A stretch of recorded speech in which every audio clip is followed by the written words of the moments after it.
following program is 100% Kardashian free.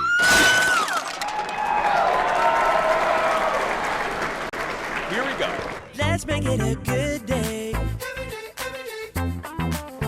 We do it our own way. Let's make it a good day. Oh, no matter what they say. Oh, yeah. Good morning, Truman. Good morning, Tinta.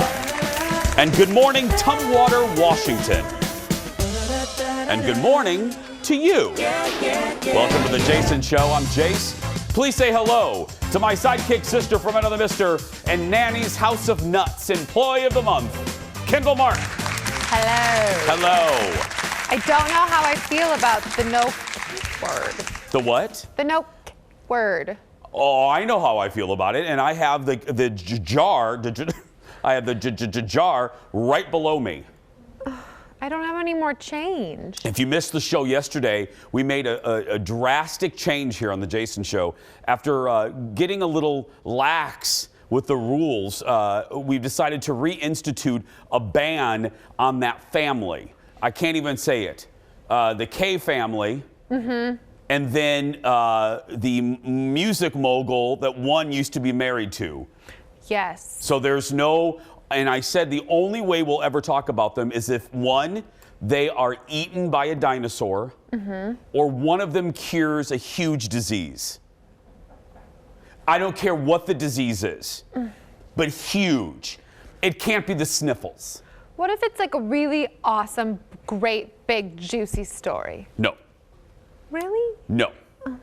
No, sorry. And the people have spoken. I received so many positive correspondence yesterday applauding us for this stance. So I'm hoping it leads to us further crushing the View in the ratings, just stomping them.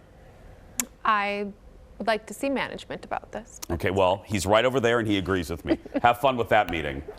Yeah, sorry about that. Yeah.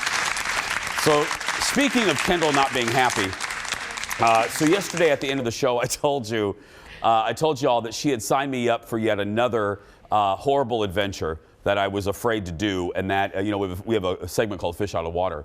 And what did you sign me up for yesterday? Extreme horse skijoring. Yeah, there's no. Okay, think about all of those words: extreme, horse, skijoring. Yep. All of those words, they shouldn't be together. Entertainment. Well, I don't even like putting the word extreme with the word horse. So all of that sounded terrifying to me. Really? Yes, Kendall. So yesterday we went out to the racetrack. Now the story is going to air when, Grand Poobah? Tuesday. Mm-hmm. It's going to air on Tuesday. Now I'm not going to give anything away. No. But the big question was, yes, was Jason going to either get on a horse or get on skis? Correct. Should we at least say this? One of those things happens. One of those things happens.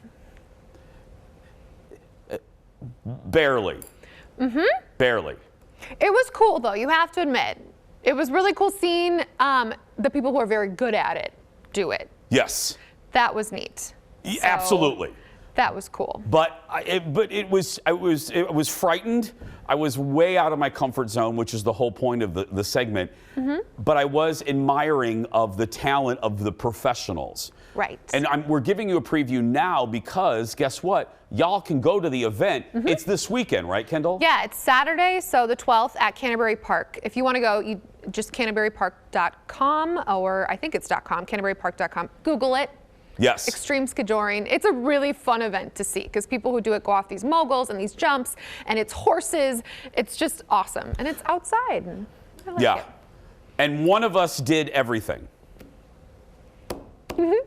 I'll give you one guess of who it was, but you'll see that coming up on Tuesday. Right now, let's get started. Leo, rolling. It's time for the hot dish. Here we go. First up, did you hear? The Oscar nominations were announced this morning. This used to be the biggest deal ever. We used to break into programming. Really? Yeah, kinda. Leading the way with 12 nominations, Netflix's The Power of the Dog. Now, if you don't know, the movie's a Western. psychological drama, puppet show. I don't know. It's starring Benedict Cumberbatch, Kirsten Dunst, and Jesse Plemons, all of whom received their own nominations. And again, history says the movie with the most nominations usually takes the Best Picture. Meanwhile, Will Smith got nominated for Best Actor for King Richard. That's the movie where he plays the father of tennis stars Venus and Serena. The film was also nominated for Best Picture. It's a little bit of a surprise to me. Nicole Kidman and Javier Bardem both got nominations for their roles as Lucy and Ricky in Amazon's Being the Ricardos. I was very excited for this because you know, Kendall, I loved this movie, and I thought, Nana Nana Boo Boo, stick your head in, you know what I mean? Nicole Kidman, all the critics, all the naysayers, like, she can't play Lucy, and she knocked it out of the park, so I'm very happy to see that. Jessica Chastain got nominated for her portrayal of Tammy Faye Baker in The Eyes of Tammy Faye.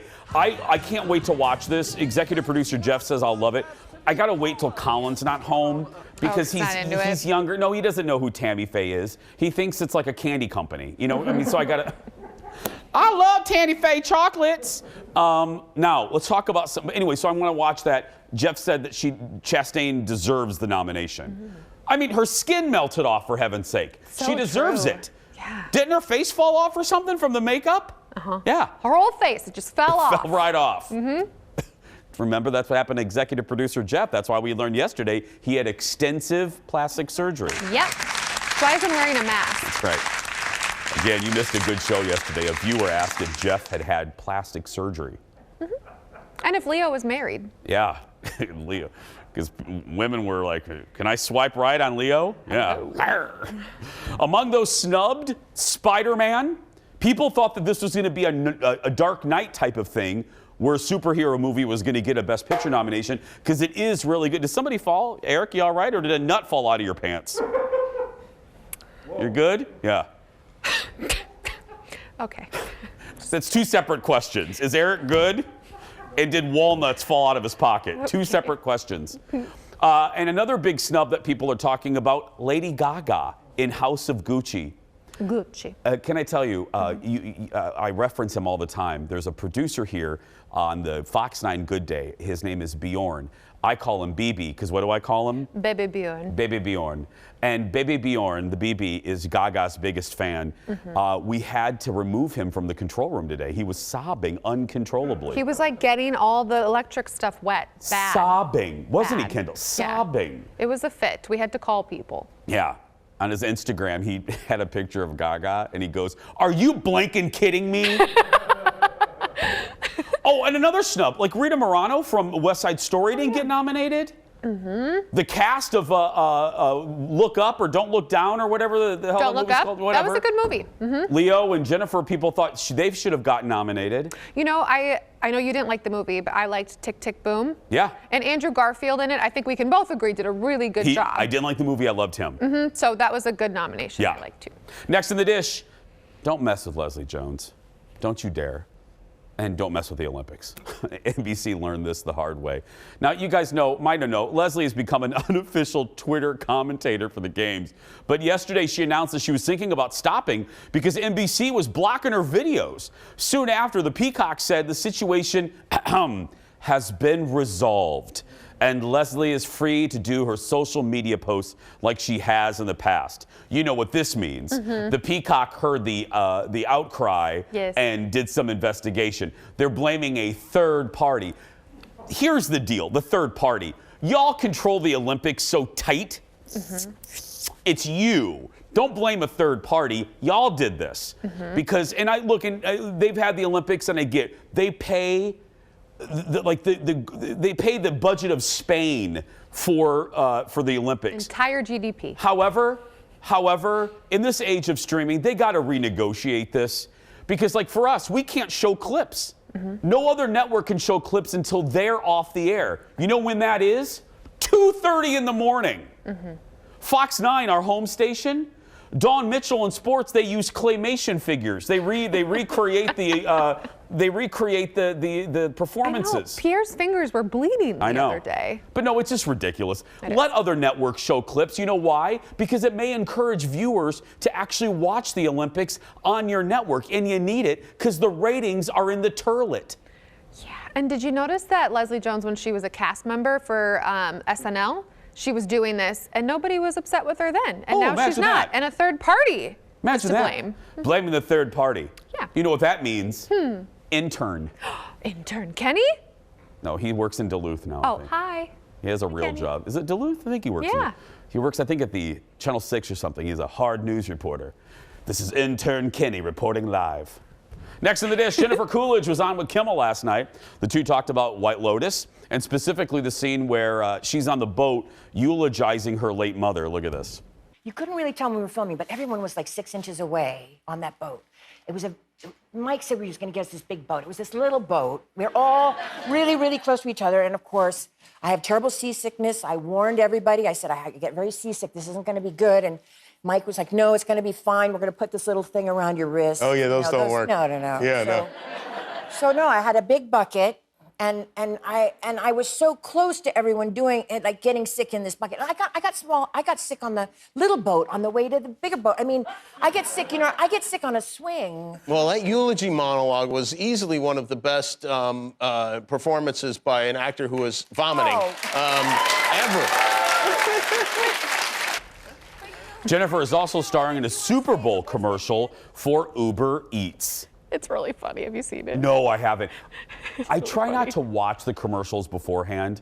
Okay. Because I want to sit down and enjoy the game. And I don't know why that elicited laughs. Who's playing again? The Bang. Badgers? Bengals. The Bengals. It's not Bengals like the band. Who else? Who's the other one? The Bengals. Who's the other team? I'll give you a hint. Is it an animal? Yes. And there's 2 letters in front of it. 2 letters. Oh, Rams! LA Rams! That's right. I do know the stadium, SoFi. We have a lot more to come. We'll be back right after this. Coming up next, it's no secret we here at the show don't really get too excited over the Super Bowl, but the Puppy Bowl, a whole different ball game. The referee is joining us live with a preview of this year's competition. Then it's the latest trending Netflix documentary, why you should watch the Tinder Swindler right now. Well, after our show. And more Bachelor, more drama. Producer Ted has it covered. That and more when we come back.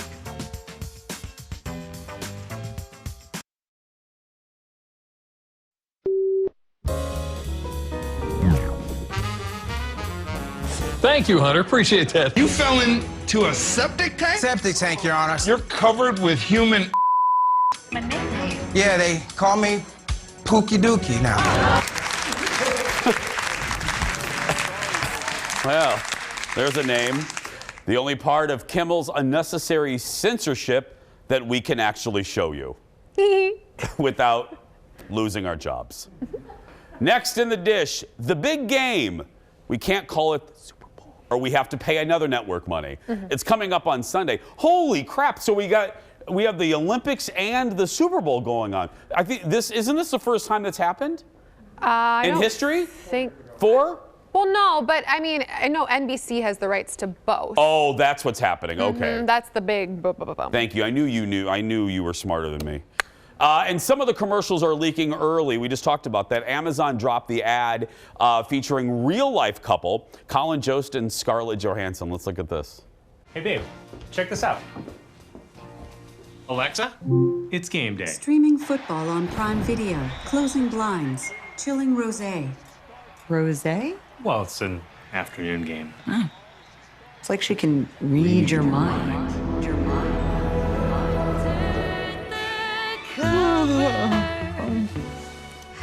I love that we get to sleep in. Ordering fresh mint mouthwash. Extra strength. I was thinking I should get a spray tan, you know, because that's on Wednesday. Activating blender. Funeral's on Monday.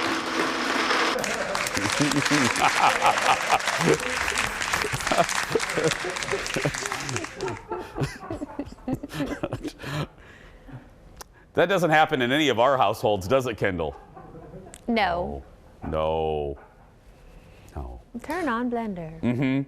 30-second spots fetches, guess it, $7 million. $7 million for this year's game. 30 seconds, $7 million.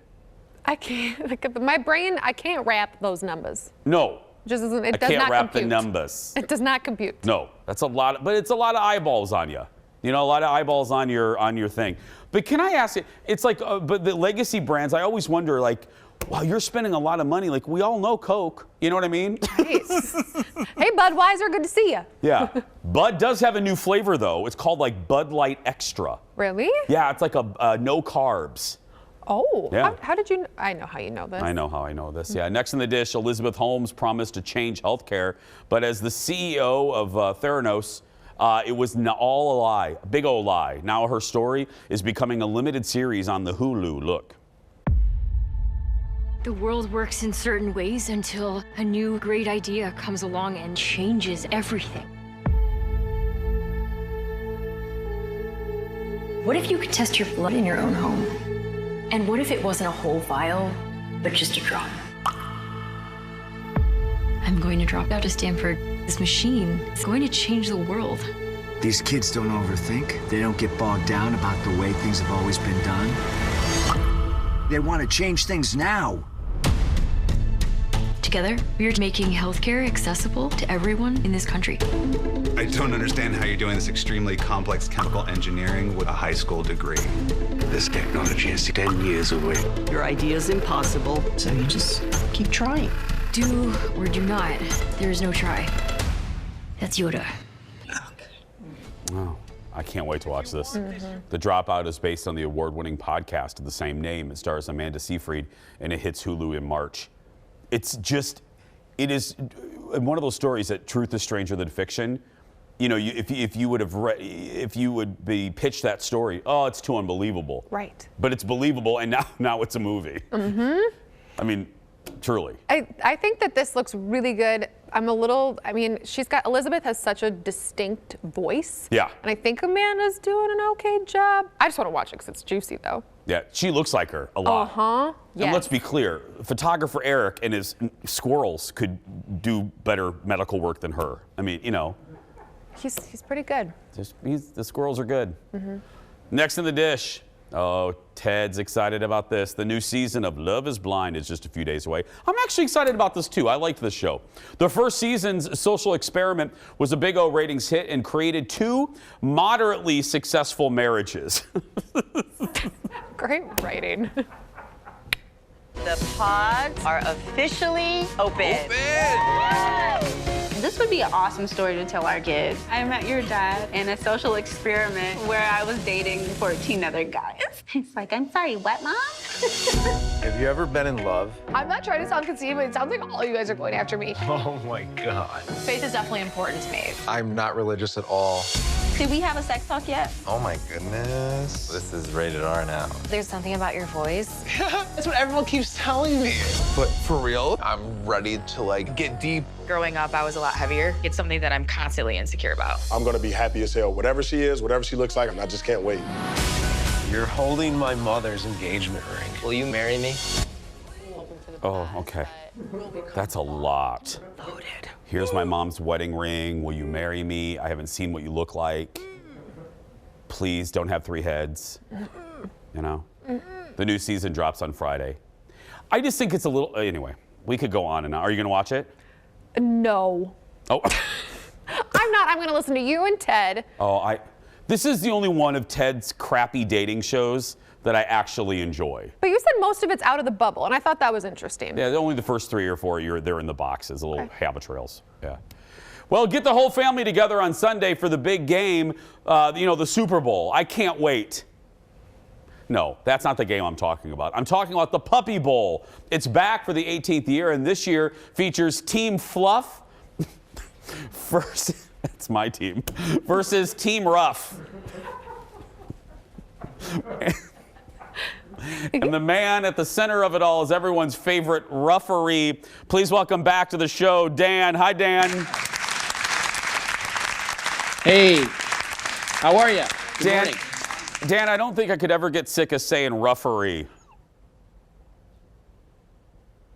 It's okay. It's a good one. It's a good one. I wear the badge proudly. Yes. Now, there's a cool aspect, just a wonderful aspect to this year, and that is, correct me if I'm wrong, but all the puppies, they're available for adoption. Am I right, Dan? Yeah, just like this guy from Muddy Paws Rescue here in New York City, up for adoption, representative of the 118 rescue dogs we have at this year's Puppy Bowl from all across the country. And yes, by the time the Puppy Bowl is finished airing, they all do have a forever home. Dan, it's telling me here that this is your 11th year as the referee. In year one, if I were to talk to you, if we were to do this interview, did you ever think that you would be in year 11? That's a great question. No, I look, when this show started, it was real small. Nobody thought they could compete with the Super Bowl. And we're not even trying to compete. We're on before them. We consider ourselves, I guess, America's cutest pregame for the other games. And it's something that the entire family can get behind. We get to see the viewership grow every single year. And you're right. From the time I began, to the time it is now, we've doubled the amount of dogs we adopt out every year. The show's expanded from 2 hours to 3 hours. We have huge celebrities helping us coach. This year we have Martha Stewart and Snoop Dogg helping us coach each team, Team Rough and Team Fluff. So yeah, the engagement and the reach has grown for sure. Dan, how do they now these are very, very, very serious competitions. How do they work if people haven't watched? I watch, but how do the competitions work? Yeah, pretty serious stuff here. The rules are a puppy needs to carry a chew toy into the end zone. We're not too picky as to which end zone it is. It could be either one. And they can feel free to switch teams if they need to. Halfway through. Oh, you don't care if they switch teams. You don't care if they switch teams. Sometimes bandanas, uniforms, come off in the middle of the game. There's wardrobe malfunctions. And so when we put them back on, we're never quite sure if it's the right one. Again, with 118 dogs, we're just hoping that the game goes on. Now, I don't want you to pick your favorites, Dan, but I have a boxer and I have a Frenchie. In your decade or so doing this, is there a breed that you have noticed performs consistently better or is the most behaved? Oh, well, those could be two different things. Okay. So a dog may be a great performer, run that in for a touchdown, be the fastest on the field, most aggressive on the field, push through the wall of defenders, but maybe the worst behave and be hit with 10 different penalties for illegal napping, excessive hydration, fouling of the field, pancaking the opponent, false bark, paws interference, but still be a fantastic player and win the MVP, most valuable pup. So as long as we can separate out those two categories, yeah, I think there's room for everybody. I can't wait. Boxers will do very well. Thank to you. Answer your question about your own dog. Thank you, Dan. I was waiting for the shameless plug for the boxer. I appreciate that. I love it. Well, good luck. We can't wait to watch on Sunday. We'll see you next year, Dan. Thanks for having us. The Puppy Bowl airs Sunday afternoon on Animal Planet, and if you have Discovery Plus, stream it there. And by the way, all of those violations that Dan has mentioned, Ted also has those violations. And Engineer Brad, illegal napping. Brad! And the illegal napping has happened right over there to my right. No audience, Brad has a bed. We're going to take a break. We'll be back right after this. Am I right, Kendall? Not wrong. I'm not wrong.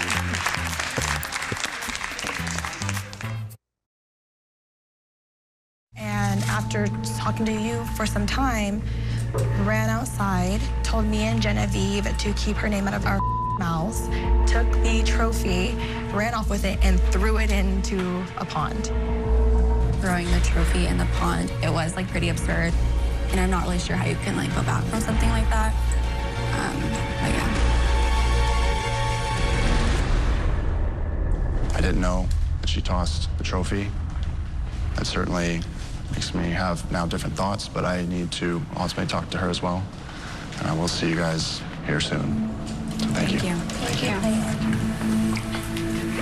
This is a lot to take in. To hear that Shanae was hurling expletives at people and taking the trophy and throwing it in the pond after she crashed the group date, it's really hard for me to defend those actions. And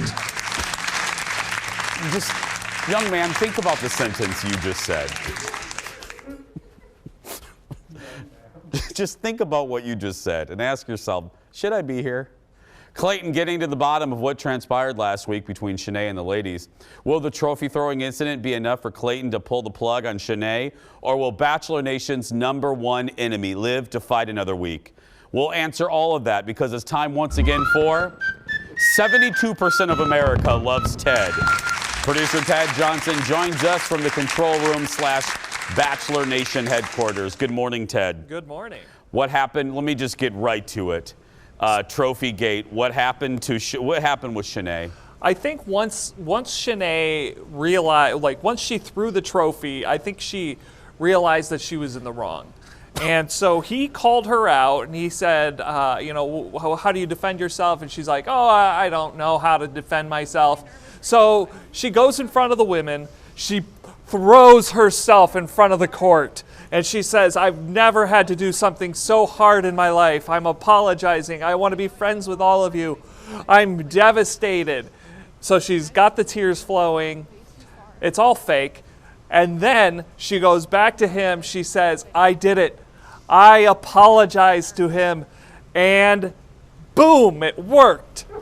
That's what happened right after the apology? Right after she said she left her one-on-one time with him, spoke to the ladies, excuse me, ladies, goes back to him, and they make out. Oh, my goodness. Well, I mean, she's being rewarded for bad behavior. Am I right, Ted? Multiple times, but yeah. Yes. He went on a date with Gabby. How did that go? So we take the ladies are going international now. So we were in Houston last week, and this week we're going international. We went to Toronto. So they go to Toronto, and Gabby, well, here's the thing with Clayton. There's not a whole lot upstairs for Clayton. And I'm starting to think the same with Gabby. Take a look. Last week was kind of hard because I didn't see you at all. But the week before, I feel like we had a good week, and I know we have fun together, but it's you kind of get in your head and you're like, is that enough?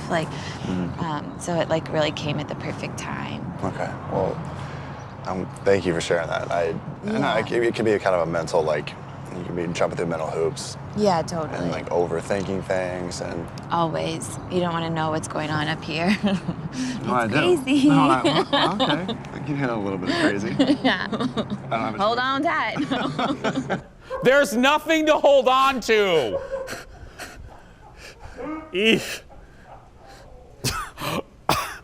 Wow. Yeah. That's like a nuclear scientist meeting. You remember Wedding Crashers when she was she said to Vince Vaughn, she's like, don't leave me because I'd find you. That's what that reminded me of. Well, executive producer Jeff dared me to count the number of likes in that clip. Can't do it. And I know I did it. Oh. Are you ready? 1, 2, 3, 4, 5, 6, 7, 8, 9, 10, 11, 12, 13. Oh. 13 likes. And that was just 30 seconds. Yes. Now, the group date had a roast.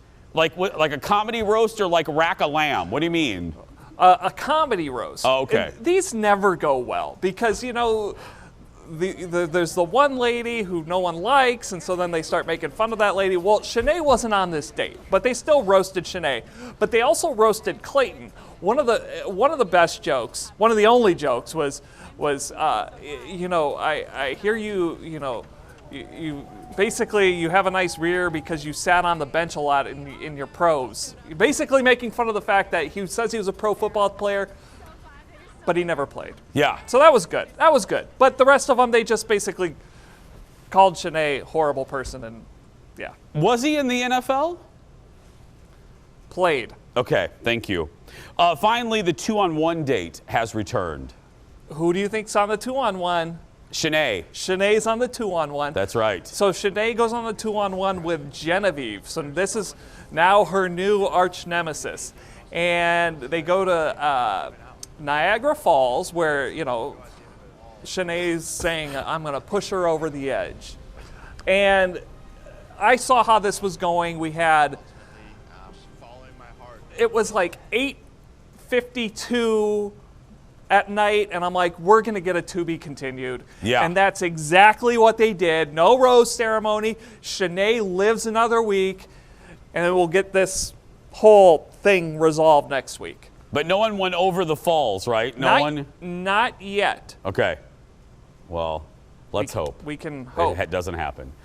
Ted, thank you, my friend. Thank you. Thank you for watching this so we don't have to. Ted Johnson, everybody. You can watch it on ABC On Demand if you so choose. We'll be right back. Oh, these people.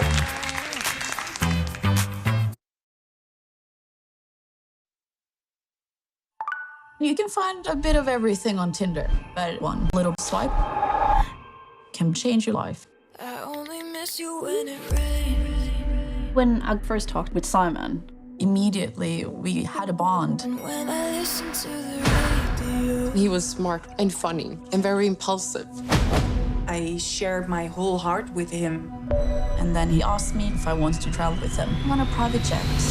I was like, he took me to a 5-star hotel. He said we had a special connection. It felt like stepping into a movie. And then in the middle of the night.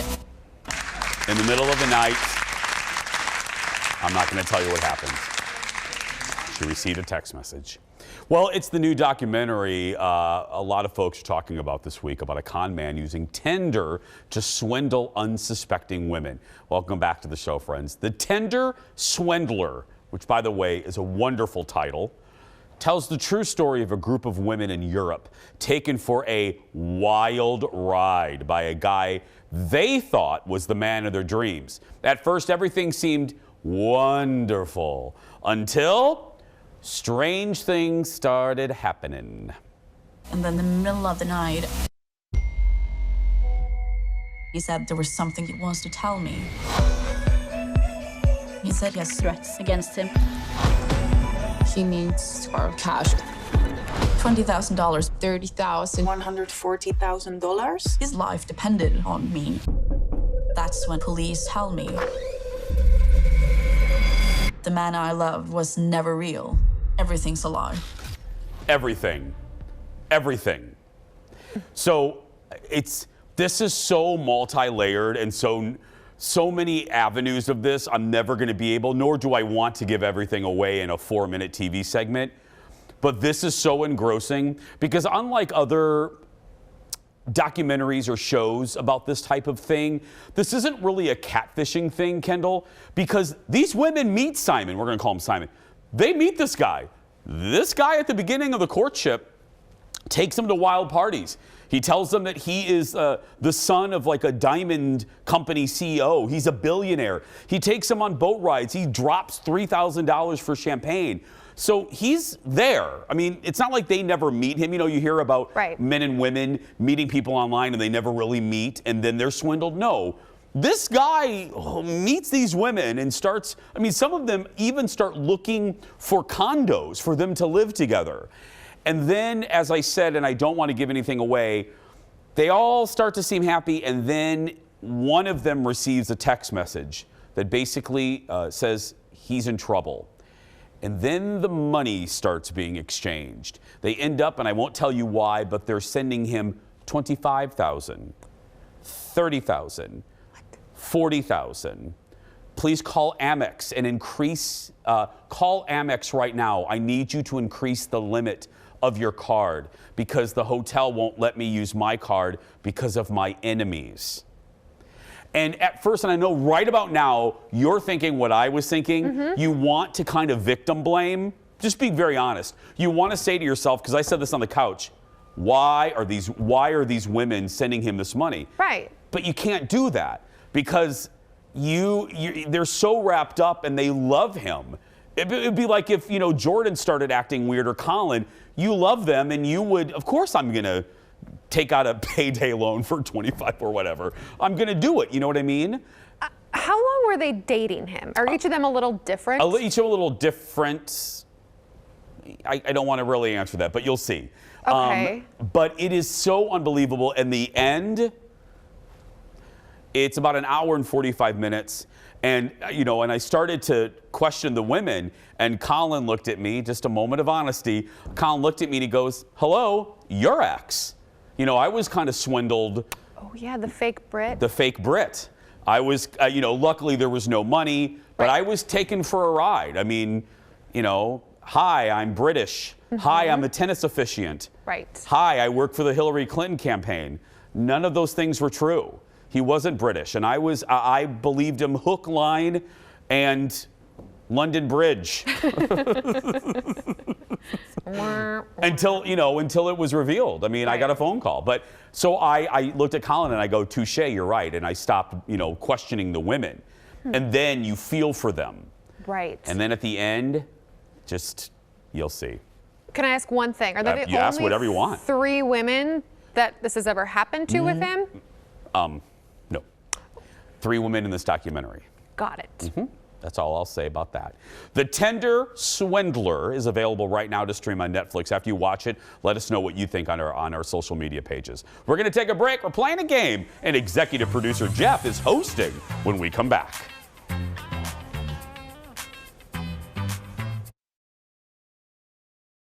And maybe you got it bad.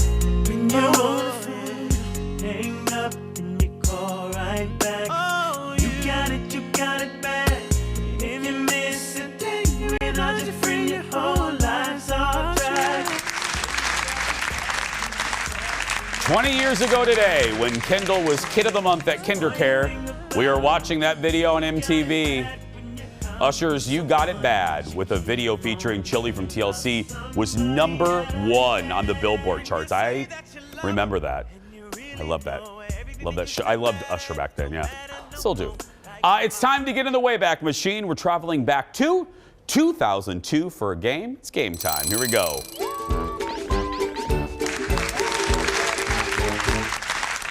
Today's game is all about pop culture from 20 years ago, the year Britney and Justin broke up. Christina got dirty, and Mariah Carey got in a bubble bath on TV's Cribs. The Jason Show research team put together a list of questions about 2002 for Kendall and I, and here to put us and you at home to the test is head researcher and someone who was working here at Fox 9 in 2002, the very old and mature, facelifted executive producer Jeff. I need a touch-up on my face. Jason, you were also working here in 2002. I was, and so was director Leo. That was before his curling career. Yeah. Kendall was in 6th grade. Yeah. Okay. Yeah. I have nothing to do except play, so All take right. it away. So you guys just raise your hand or just jump in, but you have to wait till the question's over, okay? We're ready. Question 1. In February 2002, Britney Spears starred in her first movie, Crossroads. Here's the question. What famous TV creator wrote the movie? Was it Aaron Sorkin, Shonda Rhimes, or Ryan Murphy? Bing! Jason? Ryan Murphy? Wrong. Was it Shonda Rhimes? It was. Grey's Anatomy, Thanks. Bridgerton, Crossroads. Scandal. Jeff, remember I went to that junket and I stepped on Gwen Stefani's wig there. Didn't you fall over in a director's chair with Britney as well? Yeah, I don't know why you have to bring that up, but yeah, I fell backwards, and remember I was on my back like a little gay turtle. Yeah. All right, question number 2. Vanessa Carlton scored a big hit in 2002 with this song. Making my way downtown, walking fast, faces pass and I'm homebound. Okay, according to that song, how many miles would she walk to see you tonight? Oh, hi. Kendall? Be 1,000 miles. You are correct. You know I walk 1,000 miles. You didn't know that one, Jason? I was singing it in my head, and then Rapunzel over here was, That song. All right, maybe you'll know this one. Okay. MTV started airing The Osbournes in March of 2002. Oh dear. Huge hit. What was the name of the Osborne sibling who didn't take part in the show? Bing! Was it Okay. Sarah, Amy, or Kelly? Jason. B. Amy. You're correct. Yeah, Amy Osborne. Yeah, there's one. She wanted nothing to do with it. Remember how big that show I was? was though? just going to say the same thing. The Osbournes it was a pop culture phenomenon. Remember when Sharon threw the ham at the neighbor? Yes. Or she was like, Ozzy, throw the ham. Yeah. Okay, That's a question great number Sharon 4. Osbourne, by the way. Yeah. Question 4. Kelly Rowland and Nelly had a huge hit in 2002. Remember this?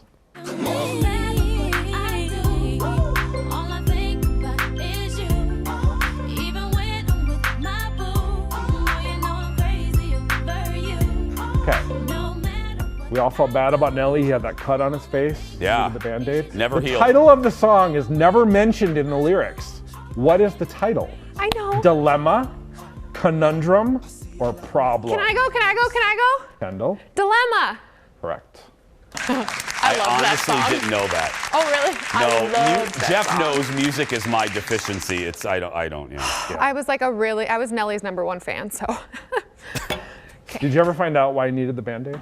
Because no, it wasn't because of a cut. Oh, well, I mean. Oh, wow. She got kind of Okay, next snitty question. there. No, okay, next go ahead. question. In 2002, Apple released its second generation iPod. How much space did this iPod have? This was before iPhones. 10 gigabyte, 20, or 50 gigabytes? Jason? 20? You're right. And you think about your phone now? Oh. Like 512 Yeah. is the highest? I definitely did not Okay. have an iPhone in 2002. Well, no one did. They didn't. No, you had a Fisher Price phone back then, didn't I you? didn't have anything. Yeah. Okay, last question. Ready? Yeah. This is another music one. 20 years ago this month, Norah Jones released her mega successful debut album with this song. I waited till I saw the sun. I don't know why I didn't come. Okay, the question. How many Grammys did Norah Jones win with that album? Was it 5, 6, or 7? Kendall. C7? Wrong. Oh. Jason? 5. Correct. Best New Artist, Song of the Year, Record of the Year, Pop Performance, and one more. There we go. Good. Game show host of the year, executive producer Jeff Orchid, everybody. Thank you, buddy. Thank you. Evan, that's where you hit the applause button. We'll be right back with the shortest segment right after this.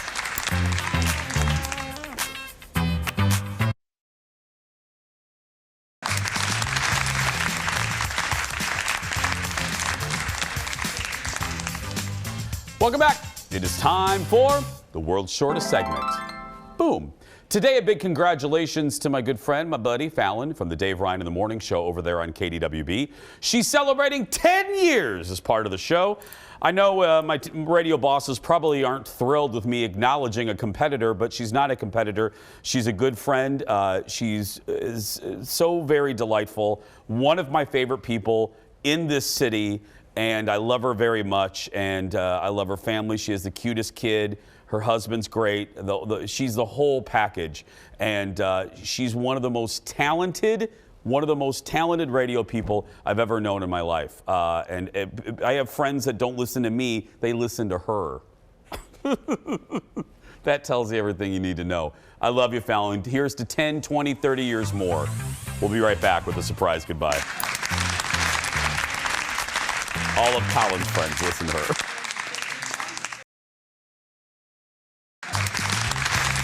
Welcome back. Most productive day of the week, Tuesday. Kendall, it is. Go be productive. It's time for the surprise goodbye. We have no idea what the story is here until right now. Today, a dog many people believe looks like actor Will Ferrell. Layla, a golden doodle from Houston, is becoming a social media star after many people say she resembles Will Ferrell. Layla's owner uploaded a picture of the 4-month-old dog on Twitter last week, suggesting she's Will Ferrell's twin. Since then, the tweet has earned nearly 300,000 likes and 23,000 retweets. Absolutely. I see it. I see it too. Yeah, that is fantastic. That's going to do it for us today. Kendall, thank you for being here. Thank you, Jason, for having me. You're welcome. If you're watching and you're a kid that's being bullied, you go out there and be yourself, because nobody can tell you you're doing it wrong. Thanks for watching, everyone. Have a great day. We'll see you tomorrow. And Kendall, thank you for coming to work.